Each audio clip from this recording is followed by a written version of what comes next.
which we have striven these many months. The eyes of the world are upon you. Le jour J, c'est une aventure que chacun de nous a vécue ici, et ce jour-là, on a tous senti qu'on participait à un événement hors du commun. Il faisait nuit noire quand on a commencé à embarquer les troupes.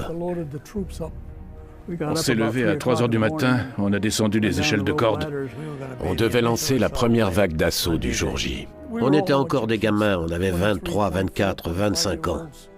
Notre mission était de neutraliser les canons qui étaient pointés sur Omaha Beach et Utah Beach. Les consignes étaient de ne ramener personne, mis à part les blessés et les morts. On a dû utiliser nos casques pour écoper le bateau. En m'approchant de la plage, j'entendais les balles percuter le côté de mon bateau. Les canons de 88 nous ont pris pour cible. Les balles traçantes passaient au-dessus de nos têtes. Sur les 36 soldats que j'ai emmenés, il n'y en a pas un seul qui s'en est sorti. J'ai supplié Dieu. Je lui ai dit, mon Dieu, tu peux me demander ce que tu veux, je le ferai. Mais fais-moi sortir de cette plage sain et sauf. J'étais épuisé, j'avais peur, j'étais trempé. L'eau était glaciale. C'est quelque chose que j'essaie d'oublier, mais cette vision revient toujours. Je n'arrive pas à m'en débarrasser.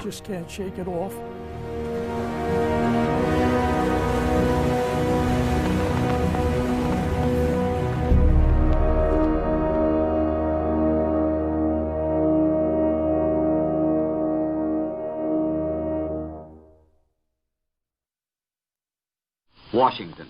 The War Department says it has no information on reports by the German radio that invasion operations have begun on the French Channel coast.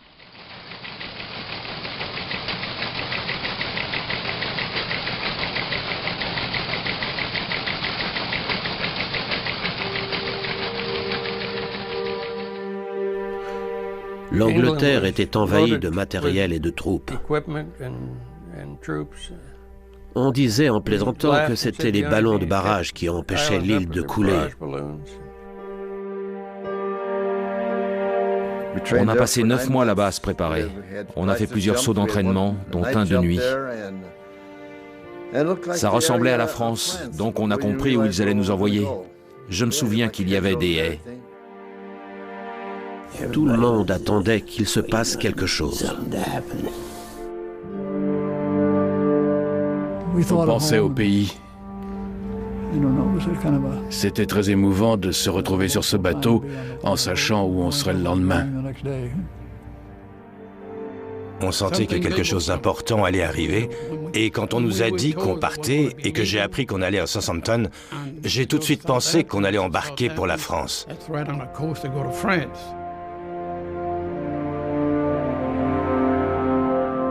Ils nous ont mis derrière des barbelés. Il y avait des gardes à l'extérieur et à l'intérieur. Personne ne pouvait ni entrer ni sortir. Ça a duré une semaine. On savait qu'on serait en première ligne quand la bataille commencerait.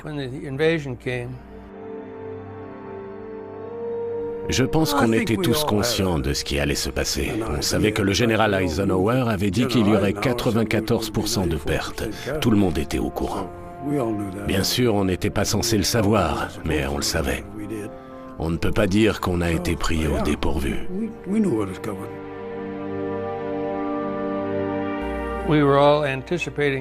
On se demandait tous comment on réagirait si on se faisait tirer dessus.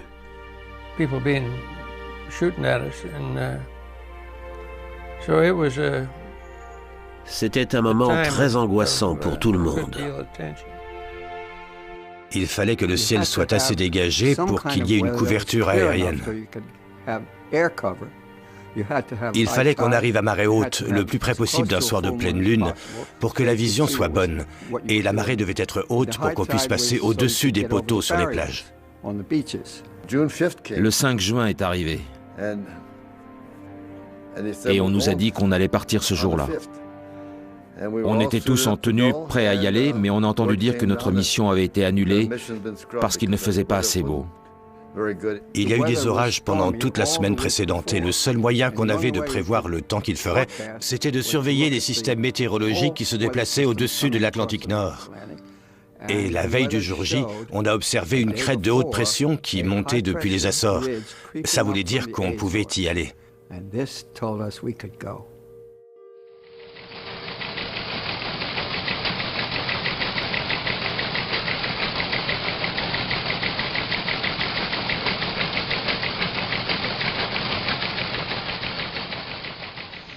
It is now too early to try to guess what the Allied command's objectives might be.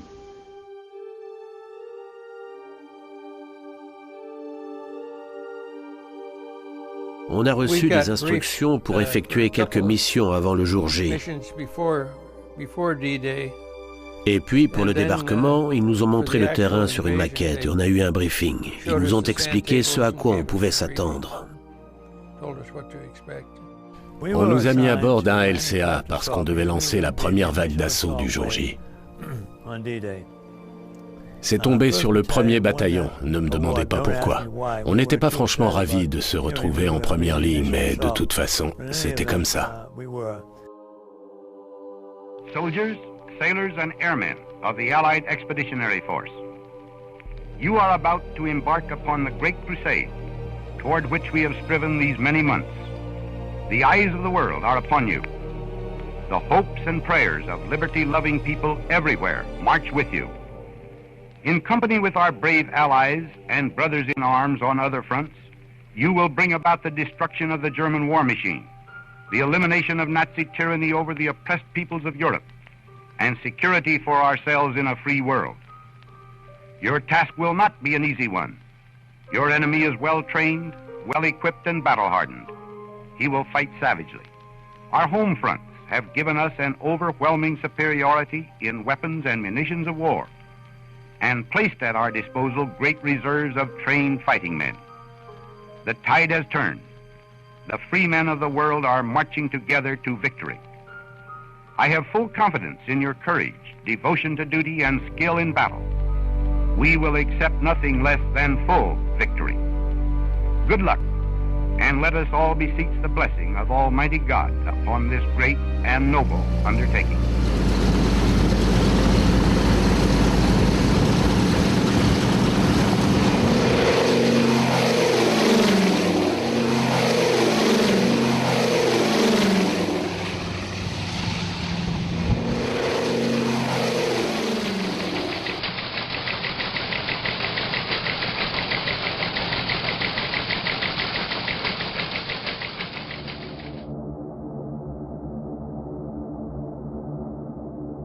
Quand j'ai vu tous ces avions, j'ai eu pitié pour les Allemands.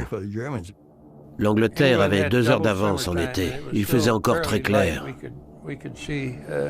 On voyait bien la Manche pendant la traversée. À un moment, je regardais en bas et j'ai vu tous les bateaux qui se dirigeaient vers la France. C'était encourageant. On n'était pas tout seul. C'était très calme. Ils ont distribué des comprimés. Tout le monde était à moitié endormi. Et tout d'un coup, on s'est retrouvé au-dessus de la péninsule du Cotentin et il fallait sauter.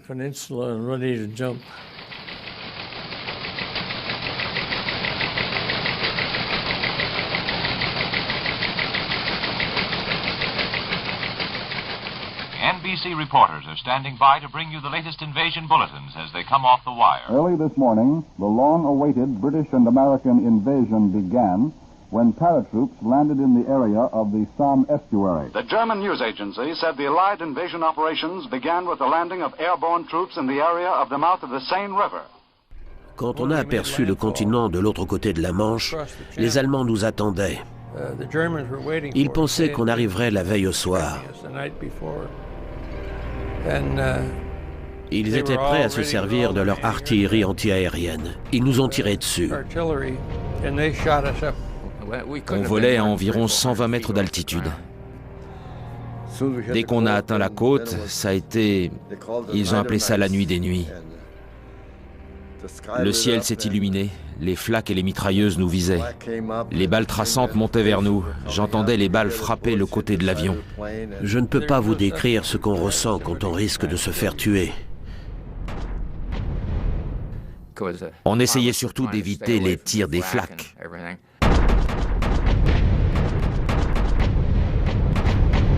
On ne rigole pas quand on se retrouve au milieu de tout ça. C'était le moment pour nous de se battre comme on nous avait appris à le faire. Ça devait faire 5 minutes que l'artillerie antiaérienne s'acharnait sur nous. Ils pouvaient nous avoir à cette altitude, donc on voulait sortir de cet avion le plus vite possible. Quand les flaques ont commencé à nous mitrailler au-dessus des îles anglo-normandes, tout le monde a eu envie de déguerpir. Vous ne pouvez pas imaginer à quel point tout le monde était tendu. C'était incroyable. On aurait tout fait pour sortir de cet enfer. Il y avait des flaques partout. Je pense que tout le monde voulait sortir de là. On était tous prêts à décamper. Personne ne risquait d'hésiter à sauter. On voulait seulement sortir de l'avion parce que les éclats d'obus étaient assourdissants. On se serait cru dans une ruche. Et il n'a fallu convaincre personne de sauter. Ils ne demandaient que ça. Ils n'attendaient que le feu vert pour s'échapper de cet engin. Il y avait 4 avions dans notre formation. Le 66, c'était l'avion de la compagnie. Sur la gauche, il y avait un avion qui faisait partie de la section. À droite, il y avait le 68, et moi j'étais à l'arrière avec le 69.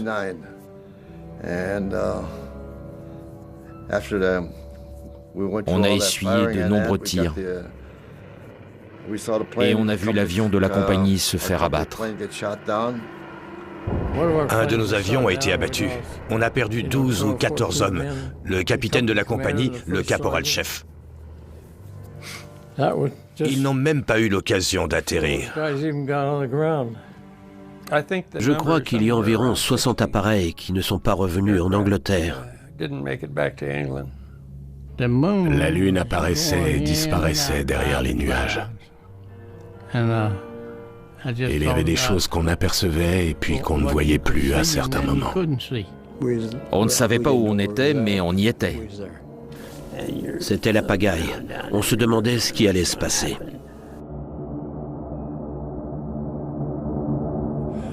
Tout ce que je voyais, c'était les balles traçantes qui partaient dans toutes les directions.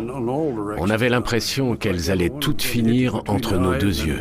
Mais ça a fini par se calmer. Et voilà, c'était la première fois que je voyais des balles traçantes vertes. Je l'ai raconté à tout le monde après et j'ai appris plus tard que les Allemands avaient effectivement des balles traçantes vertes. Les nôtres étaient rouges.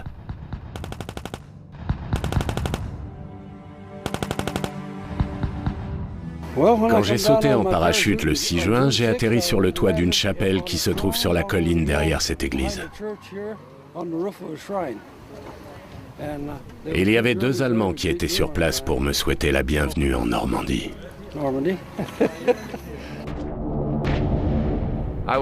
J'ai été le dernier à sauter. Je devais m'assurer que tout le monde y aille. J'étais caporal-chef à cette époque. Il y avait un mot de passe qu'on devait dire après avoir atterri. Il fallait dire « Thunder, welcome » et « Flash ». Et quand j'ai atterri, un autre gars a atterri très près de moi. Je me suis tourné vers lui, j'étais encore dans mon parachute. J'ai ouvert la bouche pour dire le mot de passe et je l'ai entendu crier « Tipper ». On se connaissait très bien parce qu'on avait passé beaucoup de temps à s'entraîner ensemble. On était capable de se reconnaître rien qu'à notre façon de bouger. Il m'a tout de suite reconnu et je l'ai aussi reconnu. J'allais très vite quand j'ai touché le sol. Je n'étais pas blessé, je me suis levé, j'ai enlevé mon harnais.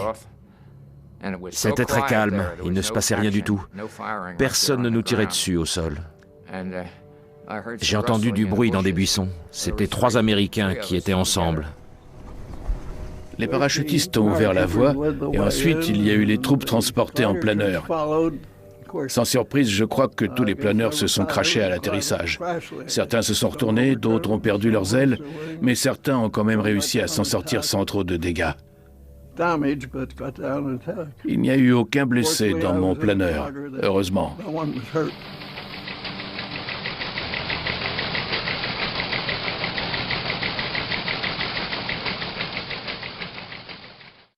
The German radio announced, "This is D-Day."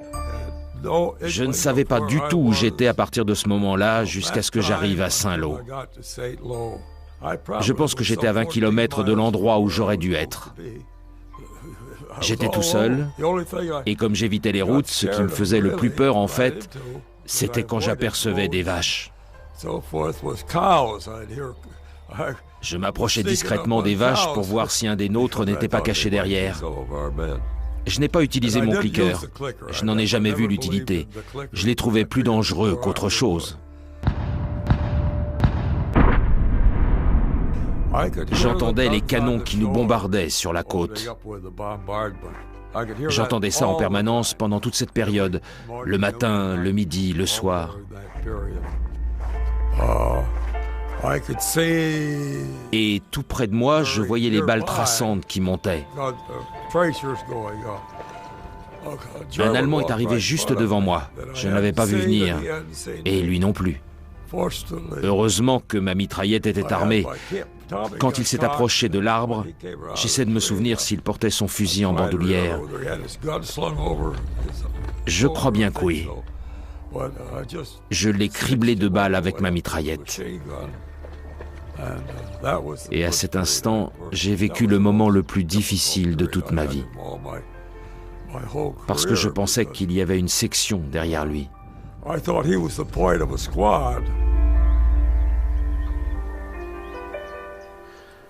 Quand on entend une balle siffler tout près de sa tête, ce qu'on ressent est indescriptible, parce qu'on comprend que quelqu'un essaie de nous tuer. Je ne peux pas expliquer ce qu'on ressent dans ce cas-là. Il n'y a pas de mots pour ça. Mais ça vous change à jamais. On n'est plus jamais le même après ça. J'ai atterri dans l'eau et j'ai coulé. J'avais tout mon équipement sur moi, plus un sac attaché à ma jambe. J'ai réussi à sortir du fossé. Les soldats que j'ai rejoints faisaient partie de la 82e division. Ils étaient derrière moi. Ils étaient à mes côtés quand j'ai tué un homme pour la première fois. Je me suis senti très seul. Après avoir sauté, il m'a fallu environ 5 heures avant de retrouver l'un de mes amis. La première chose que je me suis dite, c'est « Qu'est-ce que je fais là ?» Je ne m'étais jamais senti aussi seul de ma vie.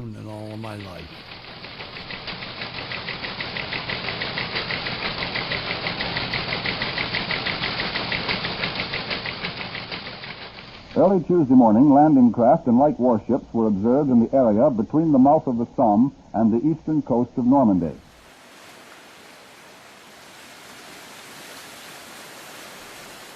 On nous avait dit que les Allemands prendraient position en hauteur, au-dessus de la plage. On savait qu'il y avait des fortifications, on nous avait prévenus. Leurs canons étaient placés de telle façon qu'on ne pouvait pas du tout les voir, à moins de s'approcher de très près. Ils avaient des gros canons qui étaient cachés entre les rochers, par exemple.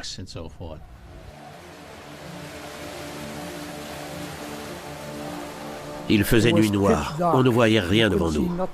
On a commencé à embarquer les troupes dans les bateaux. On ne savait pas exactement à quel point ce serait infernal, mais on se doutait que ce ne serait pas facile. On nous avait dit que beaucoup d'entre nous ne reviendraient pas.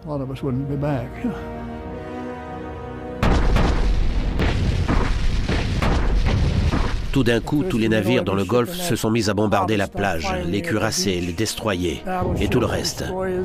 C'était comme le jour de notre fête nationale, en 1000 fois plus impressionnant. La mer s'est illuminée comme un sapin de Noël.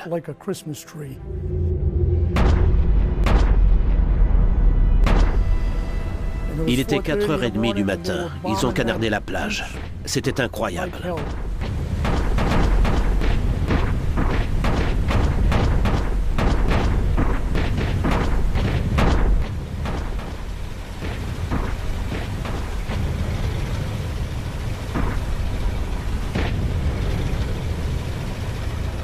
Après avoir embarqué les troupes, on s'est dirigé vers le point de rendez-vous avec les autres bateaux.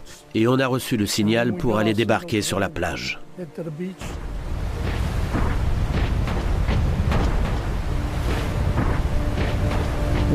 L'eau passait par-dessus bord.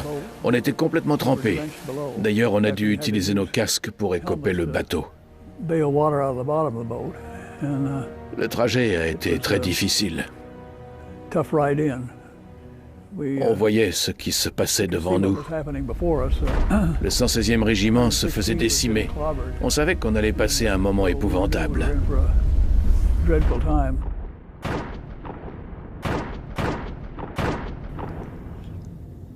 On avait peur de faire le moindre mouvement.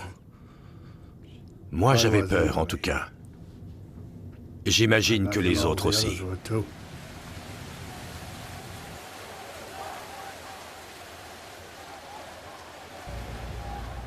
Comme tous les autres, j'imagine, je pensais au pays et à ce qui allait nous tomber dessus. On avait une idée de ce qui allait se passer, mais tant qu'on n'y est pas, on ne sait pas ce que c'est. C'est très différent de tout ce qu'on peut s'imaginer. On savait depuis le début que ce serait terrible, mais tant qu'on n'y est pas, on n'imagine pas quelque chose d'aussi atroce. Je n'étais pas tendu, j'étais mort de peur. Tout le monde avait peur. On était encore des gamins, on avait quoi, 20, 21 ans, 19 ans? Personne ne savait ce qu'était la guerre à ce moment. Maintenant, je sais. Attention, men, attention. From General Eisenhower to all soldiers, sailors, and airmen of the Allied... On a reçu le signal pour débarquer sur la plage et pendant qu'on avançait, je me suis dit que ça allait être du gâteau. J'étais persuadé qu'il ne restait personne sur la plage après le bombardement qu'on leur avait infligé.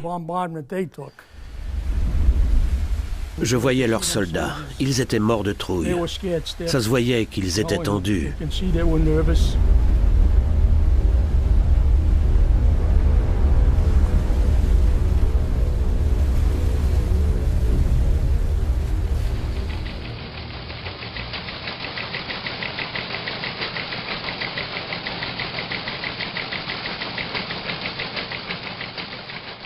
We interrupt our program to bring you a special broadcast. Berlin radio says that about 15 Allied cruisers, 50 to 60 destroyers are off Le Havre, guarding great numbers of landing craft, apparently waiting orders to hit the coast. The British-American landing operations against the western coast of Europe, from the sea and from the air, are stretching over the entire area between Cherbourg and Le Havre, a distance of about 60 miles.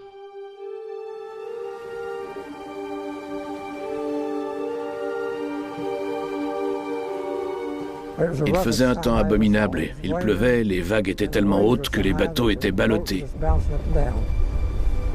Tous les soldats avaient le mal de mer, ils vomissaient par-dessus bord.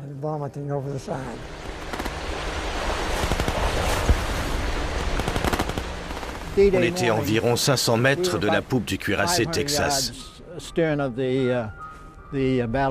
Il tirait sur la pointe du Hawk avec ses gros canons, et à chaque secousse, on dérivait de 5 mètres sur le côté. On faisait des allers-retours pour décharger, on débarquait des soldats, des poches de sang, des rations alimentaires, des cartouches et bien d'autres choses. C'était un grand dépotoir avec tous ces véhicules et ces péniches de débarquement, les LCM, les LCT qui avaient sauté sur des mines et qui étaient tombés de travers. The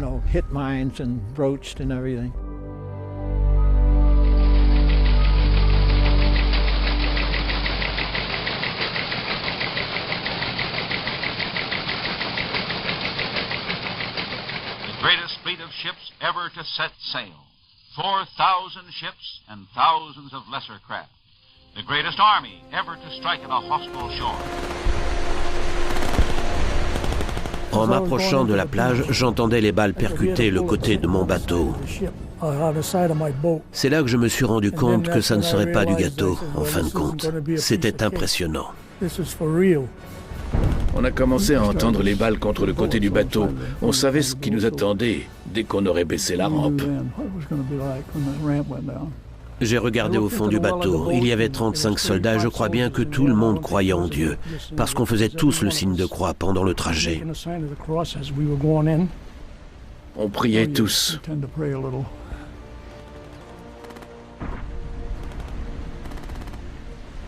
Et à un moment,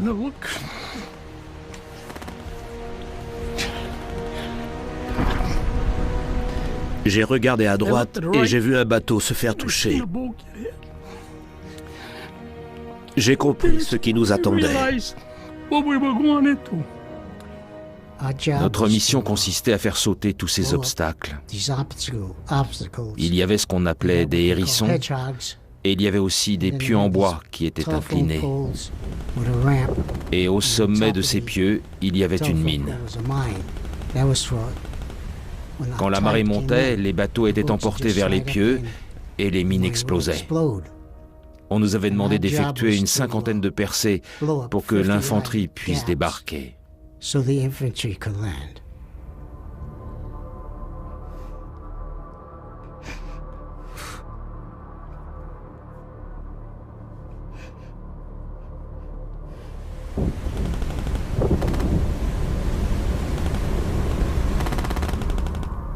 J'avais un fusil, j'avais une ceinture avec une gourde, des munitions et un fusil.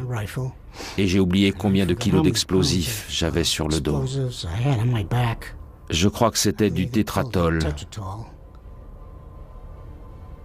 J'ai posé le pied sur la rampe du petit bateau qui m'avait amené là. J'allais sortir.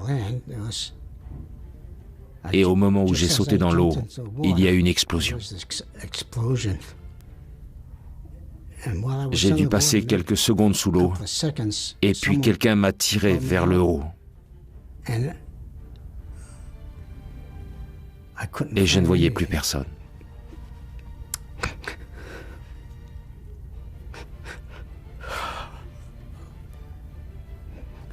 Je ne voyais aucun membre de mon équipage. J'ai appris plus tard qu'ils avaient tous été tués.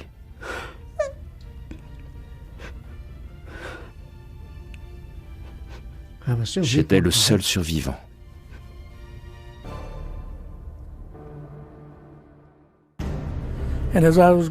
Pendant que je me rapprochais de la plage, je regardais les autres bateaux et les hommes de bar qui ont paniqué. Ils ont abaissé leur rampe bien avant d'arriver à la plage. C'est pour ça que beaucoup de soldats se sont noyés. Le courant était très fort, les soldats se tenaient par la main. Il y en avait beaucoup qui ne savaient pas nager. L'homme de bar nous a approchés autant que possible. Il s'est bien débrouillé. Il avait une petite carte sur lui. Il nous a laissés très près du rivage. Je ne suis pas certain qu'on était au bon endroit. Mais ça a fait l'affaire. Quand on a débarqué, l'eau nous arrivait juste un peu au-dessus des genoux, heureusement. On ne s'est pas retrouvé dans une eau profonde comme d'autres. Quand j'ai atteint la plage, on a abaissé la rampe et les soldats se sont précipités en avant. Et je les ai vus tomber. Je les ai vus se faire abattre. J'ai vu leur visage exploser. Mon Dieu, c'était horrible à voir. C'est une scène que je n'oublierai jamais. C'est resté gravé dans ma mémoire. Tout le monde est parti, mais il y a un soldat qui ne voulait pas y aller. Il était pétrifié. Il avait vu ce qui s'était passé devant lui. On avait ordre de ne ramener personne, mis à part les blessés et les morts.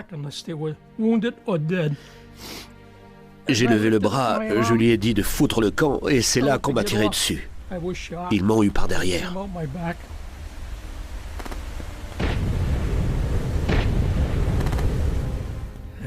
Je crois qu'à ce moment-là, j'ai appelé ma mère.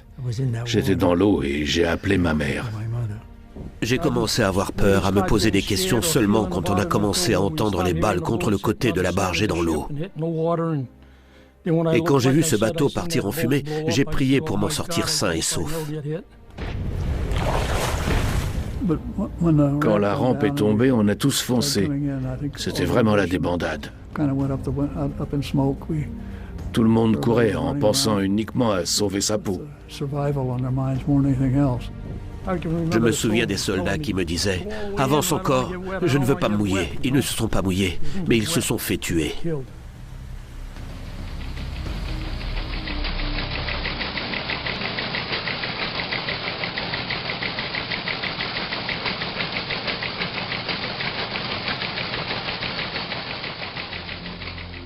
The beaches of northern France are alive right now with Allied troops. Allied troops landing in wave after wave.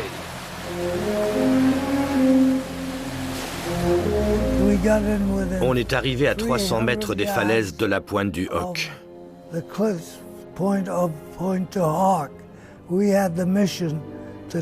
Notre mission était de neutraliser les canons qui étaient pointés sur Omaha Beach et Utah Beach. Sur toutes les plages, il y avait des canons prêts à faire feu. Et très vite, les canons de 88 nous ont pris pour cible et les balles traçantes passaient au-dessus de nos têtes. Tout à coup, alors qu'on n'était plus qu'à 700 mètres de notre but, on s'est fait salement pilonner. Un obus atterrit juste à côté de la proue de notre barge. On a fait un bond en l'air. On était déjà à moitié submergés et le bateau s'est retourné. Ensuite, je me souviens avoir entendu notre capitaine nous donner l'ordre d'abandonner le bateau. De toute façon, on n'avait pas le choix. On a été projetés dans l'eau. On a perdu 5 hommes. Et on a cru que ça serait la fin pour nous tous.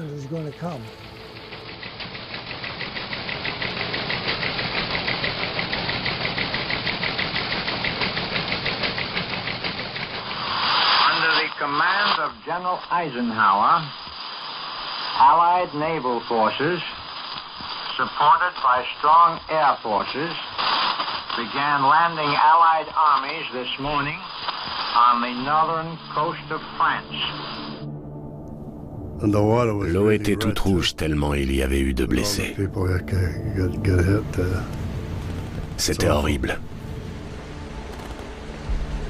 Ils nous ont cloués au sol. On ne pouvait pas bouger. Si on se levait, c'était fini.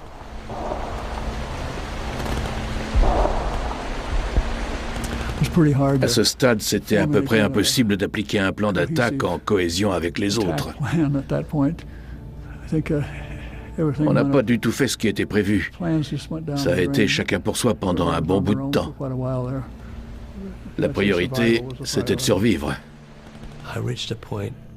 À un moment donné, j'ai ressenti le besoin urgent de m'adresser à Dieu. Je me souviens avoir levé les yeux vers le ciel et j'ai crié « Demande-moi ce que tu veux, je passerai le reste de ma vie à t'obéir. » Et tout de suite après, la Navy a envoyé des fumigènes loin de nous en contrebas de la plage, près de Vierville. Et la fumée a été emportée vers nous. À ce moment-là, le colonel Cannon, le commandant de mon régiment, est apparu à travers la fumée et il nous a dit « Allez les gars, on fout le camp. Amenez-vous ici, montez sur la plage et courez. » Ça s'est passé très vite. Il a crié « 29e, allez-y !» et on est parti. On a couru et on a atteint une tranchée. On a réussi à monter jusque-là, on était complètement trempés. Et c'est une plage qui doit faire 400 mètres de large. Je ne sais pas comment j'ai fait pour m'en sortir, mais je sais que Dieu était de mon côté. Quand j'ai sauté, j'ai perdu l'équilibre. Je me suis retrouvé sous l'eau. Et tout d'un coup, quelqu'un m'a tiré vers la surface. Presque au même moment, un obus de 88 a explosé. L'eau m'arrivait à la taille, je crois. Mais la marée était très basse à cette heure-là.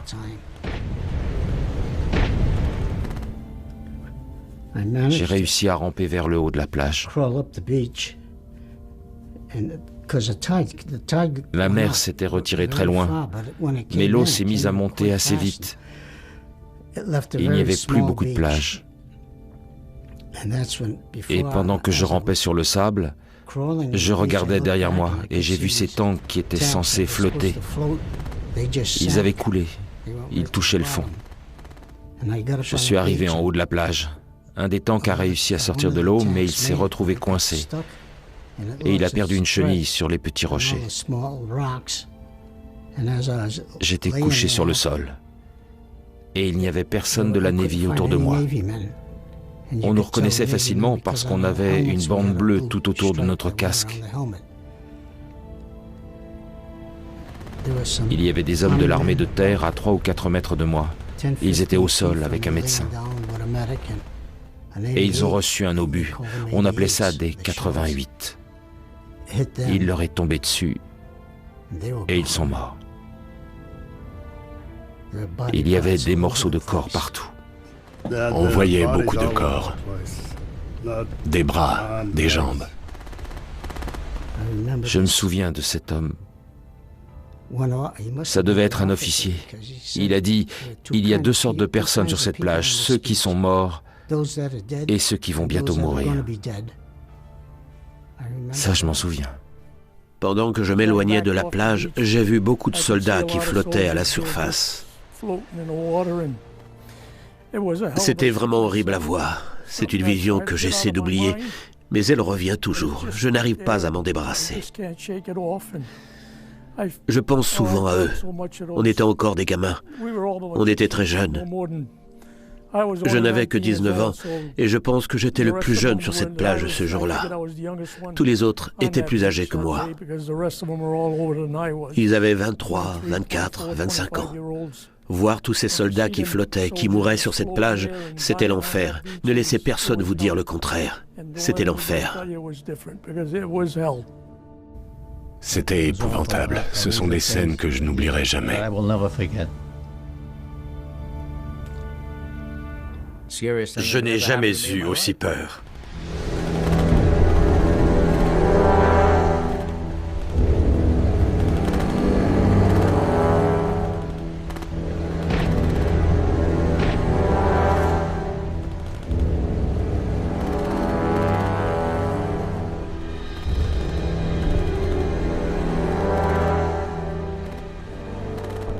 Tu as parlé du bombardement naval, c'était impressionnant. On se demandait s'il resterait des Allemands sur les falaises après ça. Je n'en revenais pas qu'ils supportent un bombardement aussi intense. On a été très surpris de devoir affronter une résistance aussi acharnée après un bombardement de cette ampleur. Ils ont bien tenu le coup. Tous nos efforts n'ont pas suffi à anéantir l'efficacité des Allemands. Ils étaient encore en mesure de freiner le débarquement des troupes. Donc, il a fallu tout modifier. Nous avons abandonné le plan initial. Nous nous sommes approchés autant que possible des cibles qui nous avaient été assignées à portée d'Omaha Beach. Chaque destroyer avait une section précise des défenses allemandes à éliminer. Le fameux mur de l'Atlantique. Il y avait une énorme masse de navires, de barges de débarquement qui circulaient dans la zone. Comme nous nous sommes enlisés sur la plage, une grande partie des bateaux qui auraient déjà dû débarquer leurs troupes et repartir étaient encore près du rivage.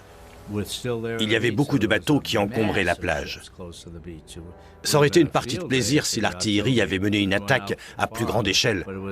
Mais ils étaient clairement déterminés à limiter l'offensive à la plage et aux abords de la plage. Après la bataille, on a examiné un blocos. On nous a dit qu'il avait probablement été touché par nos obus, mais il manquait seulement un petit éclat de ciment. Les obus qui n'avaient pas atteint directement leur cible n'ont servi à rien.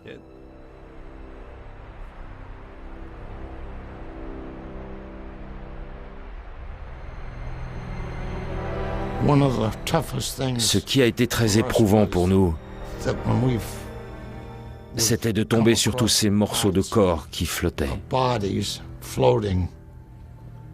On devait le signaler.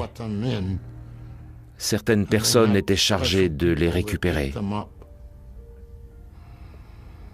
C'est une chose qu'on n'oublie jamais. On garde ça en nous pour toujours. Parfois, j'ai des images qui me reviennent. Je vois des bras, des jambes, des corps.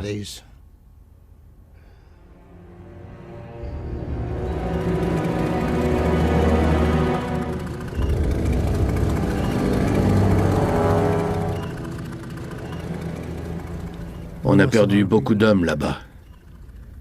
Et c'était des gens bien.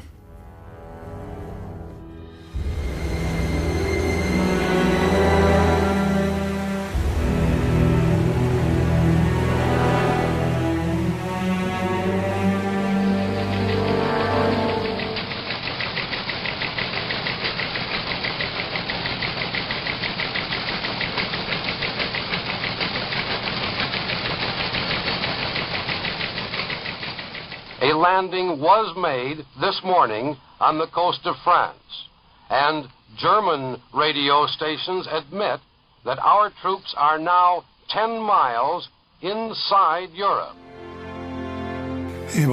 Il a été très surpris parce qu'il avait une confiance aveugle dans les experts de la Kriegsmarine. Ils affirmaient que personne ne pourrait débarquer dans des conditions climatiques pareilles. Le général Eisenhower a pris une décision très courageuse, et ça a été une grande réussite. Mon père, ainsi que d'autres officiers, ne se trouvaient pas sur le terrain à ce moment-là. Il était très contrarié que le débarquement ait lieu en son absence. Vu les conditions météorologiques, les Britanniques et les Américains ont fait preuve de beaucoup d'audace et de courage. Aux alentours de 8 heures du matin, la situation n'était toujours pas claire aux quartiers généraux de mon père et de von Rundstedt. Ils n'étaient toujours pas convaincus qu'il s'agissait bien du débarquement. Mais 1 heure plus tard, tout a changé. Et dès que mon père a compris ce qui se passait, il a appelé son chauffeur. Et il s'est préparé à partir pour la France.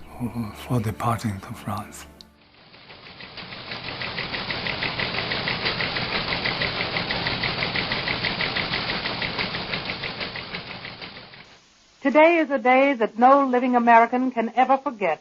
Invasion Day. Allied invasion forces have cleared the enemy from all of their beachheads in French Normandy. Today they are fighting their way inland. To report that several beachheads have now been established. Allied forces are slicing their way inland from these beachheads according to the reconnaissance photos. Je n'ai pas le souvenir d'avoir eu peur. Je savais que cette expérience, participer à cette bataille, serait certainement le moment le plus important de toute ma vie. On allait sur la plage pour ramasser les blessés. Pour la plupart, c'étaient des parachutistes des 101e et 82e divisions aéroportées. On s'est aussi occupé d'un pilote de planeur. Il était vraiment dans un sale état. Les médecins ont dit qu'il s'était cassé tous les os du corps. Je l'ai ramené sur mon bateau.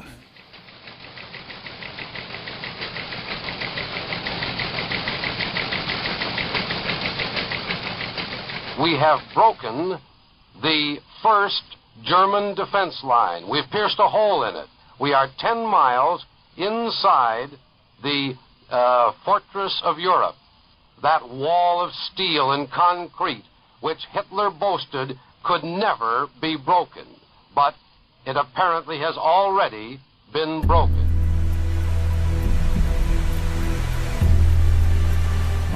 Notre mission consistait à rester sur place tant que nous n'aurions pas fait taire toute l'artillerie lourde allemande qui nous menaçait. Les nids de mitrailleuses, les nids de mortiers, les tireurs d'élite. Les destroyers ont persisté jusqu'à ce qu'il n'y ait plus aucun Allemand qui fasse feu sur nous. Jusqu'à ce que le mur construit par les Allemands soit détruit à jamais. Quand nous sommes arrivés, nous avons constaté que les hommes qui avaient débarqué se faisaient tuer sur la plage. Je me rappelle, j'ai regardé d'un côté puis de l'autre, et il y avait des hommes sur le sable, à perte de vue. Soit ils étaient morts, soit ils restaient couchés, parce qu'ils n'avaient pas envie de mourir. S'ils se levaient, la seule chose qui les attendait, c'était la mort. Parce que malgré toutes nos tentatives, nous n'avions pas réussi à enrayer la puissance de feu des Allemands. Il a fallu attendre que les destroyers entrent en scène et détruisent leurs plus gros canons et tout le reste de leur arsenal. Et quand le soleil s'est couché, il n'y avait plus un seul Allemand qui nous tirait dessus, que ce soit avec un canon, un pistolet, un fusil, un mortier ou quoi que ce soit d'autre. Le mur mis en place par les Allemands, le mur de l'Atlantique, n'existait plus.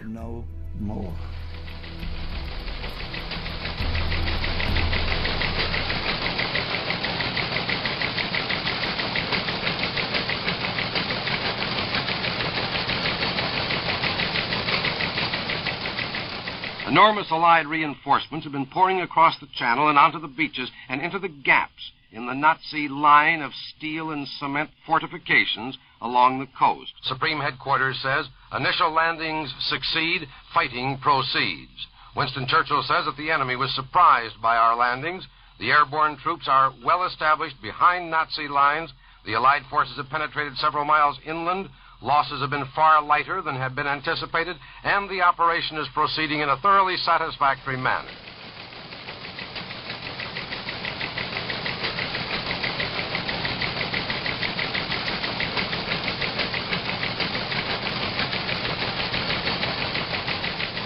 And another bulletin just in emphasizes the element of surprise, saying that the Nazis were caught off their guard in an effective surprise by the Allied forces. Although all the beaches on which we have landed have been cleared of the enemy, and some of the beaches have been linked together, the fighting inland is both heavy and general. The first phase of the invasion is going well. The Allies now control about 50 miles of the French coast.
Vous êtes déjà retourné au cimetière? Très souvent. C'est un lieu très émouvant, évidemment. Chaque fois que j'y vais, ça me bouleverse. Toute ma vie, je me suis demandé pourquoi je m'en étais sorti alors que tant d'autres n'ont pas eu cette chance. Je ne connais pas la réponse, mais je me le demande depuis toujours.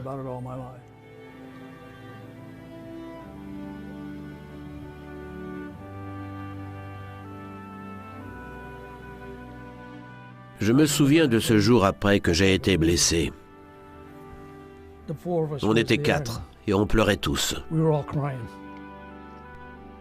Je n'étais pas le seul. Les 4, quand on a vu ça, on n'en croyait pas nos yeux.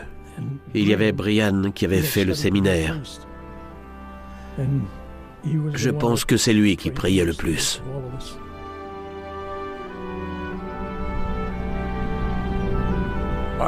Je ne suis pas un héros, je vous l'assure. Je ne suis qu'un survivant. Les héros, pour la plupart, ils se trouvent en dessous de ces croix blanches que tout le monde connaît.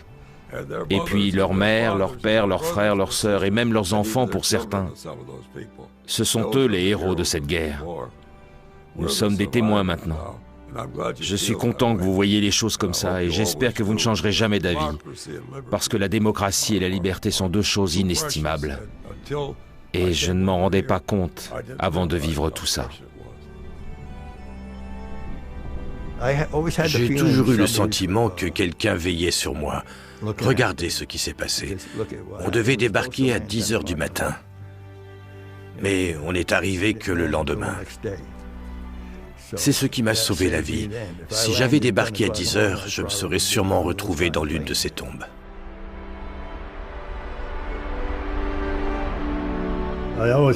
Depuis ce jour-là, et aujourd'hui encore, j'ai de la peine pour tous ces soldats qui sont morts au combat. J'y pense tout le temps.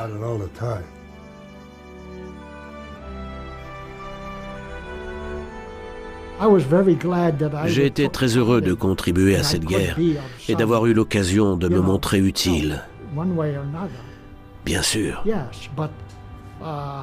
Mais n'importe qui aurait fait pareil à ma place.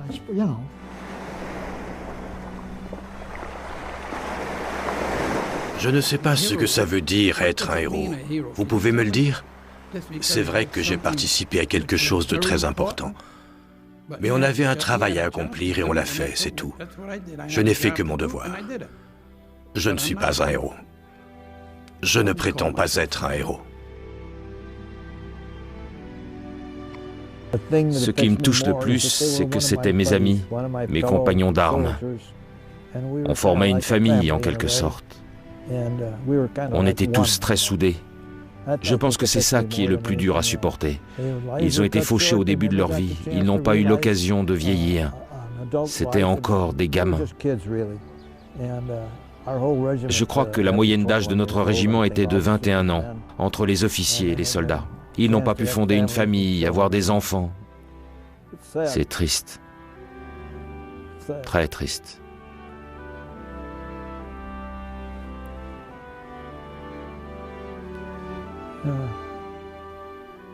Je ne pensais pas que ça m'affecterait autant. Mais on ne peut pas rester insensible face à ça.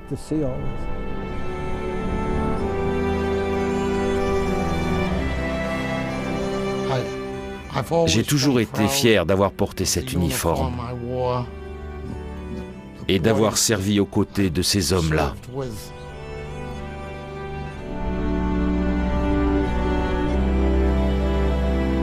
Je me souviens de ma première nuit en France.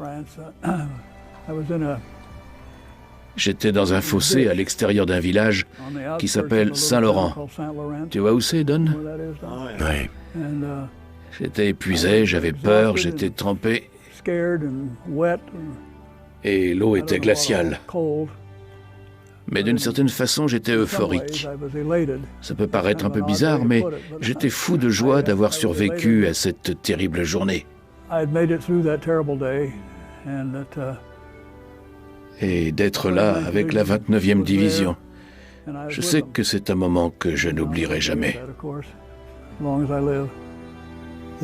Laissez-moi vous dire une chose. Moi qui suis là devant vous, ainsi que ces 3 personnes ici présentes, ce qu'on peut vous dire, c'est qu'on sait ce que c'était. On est des survivants. Les héros, on les a enterrés. Exactement. Il y a des gens qui disent qu'on est des héros, mais non. Ceux qui sont sous les croix blanches, ce sont eux les héros. C'est vrai. C'est comme ça. Mais ça m'a fait plaisir de vous voir, les gars.